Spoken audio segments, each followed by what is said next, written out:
What if everything you were taught about money is actually wrong? This book explains why some people stay broke their entire life, even when they earn a good salary. And the truth is, it's not about how much you earn, it's about how you think. Most of us grow up hearing the same advice.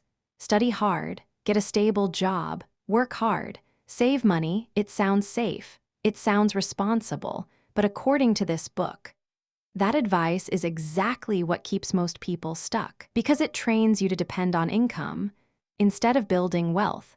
So let's break down the real lessons in simple terms. First, the rich don't work for money. This idea sounds strange at first, because all of us are taught to work for money. We go to school so we can get a job. We get a job so we can earn a salary, and then we spend our life chasing that next paycheck. But rich people think differently. Instead of working for money, they build systems that generate money for them. Think about it. If you stop working today, your income stops. That means you are dependent on your job, but if you own something that generates income, like a business or an investment, money keeps coming in, even when you're not working. That's the real goal. Not just earning more, but building something that earns for you. Second, assets versus liabilities. This is one of the most powerful ideas in this book. And once you understand it, you start seeing money completely differently. An asset is something that puts money into your pocket.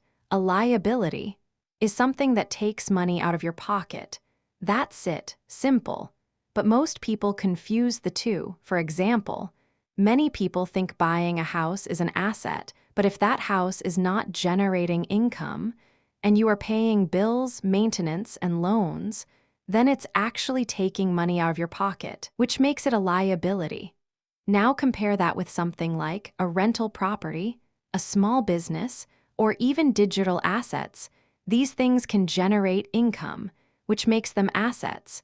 Rich people focus on buying assets. They build a system of income sources, while poor and middle-class people often spend money on things that look good, but don't generate anything.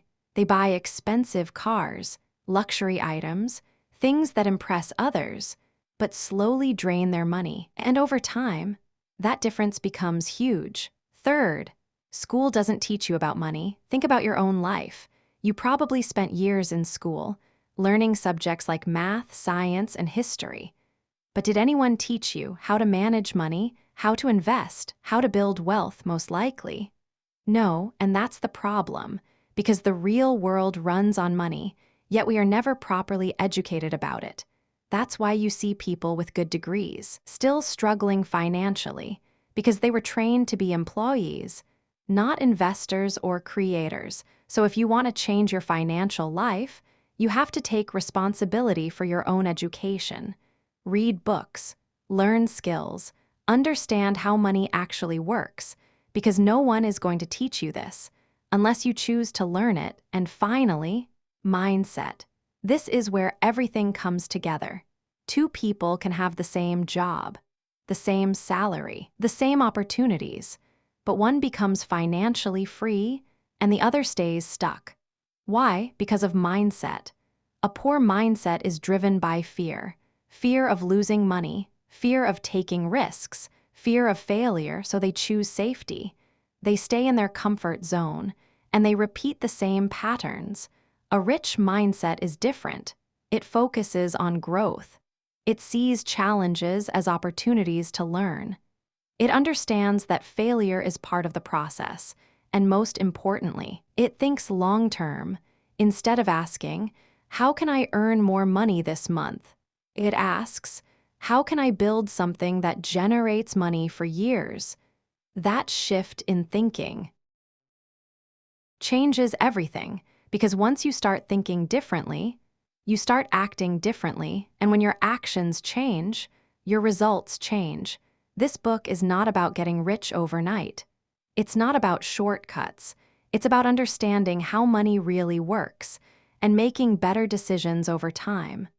Small decisions, repeated consistently, that slowly build wealth. So if there's one thing you take from this, let it be this: don't just work for money. Learn how to make money work for you, because once you do that, You stop chasing income and start building freedom.